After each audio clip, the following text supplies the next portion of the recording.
Mr. Owens of Watertown.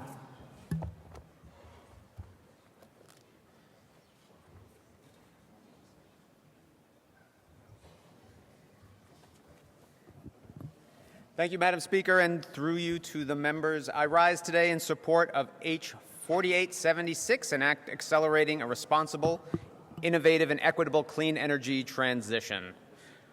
Thanks first to the Speaker for bringing this bill to the floor and for his commitment to fighting climate change, to the gentleman from the North End for his recognition that we need to invest in climate to meet our 2050 targets, and thank you especially to the gentleman from Franklin for navigating the bill through this process, for being generous with his time, willing to listen, and putting together a bill that will move us forward towards a clean energy future. Thanks. I'd like to echo his thanks to the TUE staff for their work and their expertise with this highly technical bill.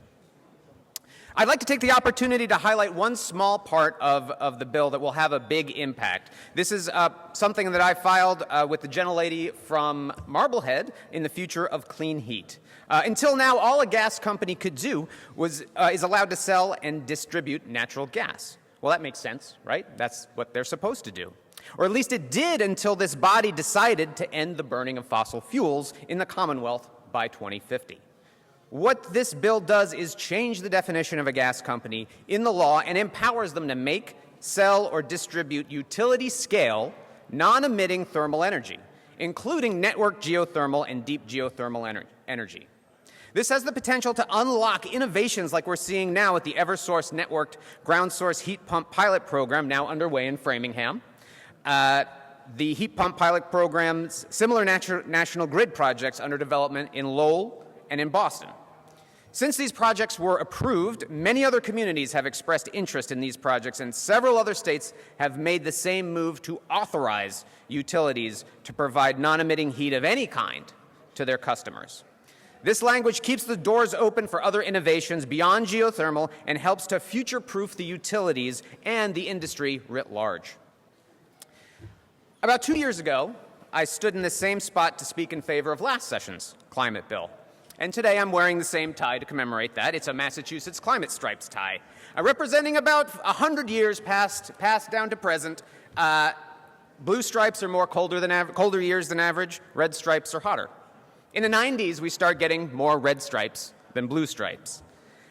If I were to update it from last session, I'd have to add two more red stripes, 2 more years hotter than average, and 2 more hotter than ever.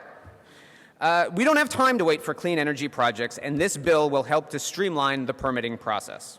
We've heard of projects taking up to 10 years going through permitting and review, 10 years of red tape, 10 years of more red stripes, 10 hotter than normal years. For us to meet our clean energy goals, we are going to need to build infrastructure, solar and wind generation, battery storage, EV charging, grid and transmission improvements.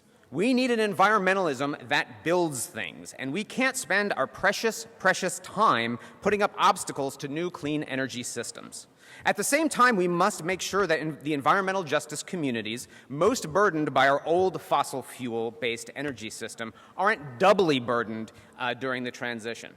This bill strikes a balance between local input and the need to replace our carbon-emitting generation with clean energy as soon as possible, and that is why I urge my colleagues to support this bill. Thank you very much.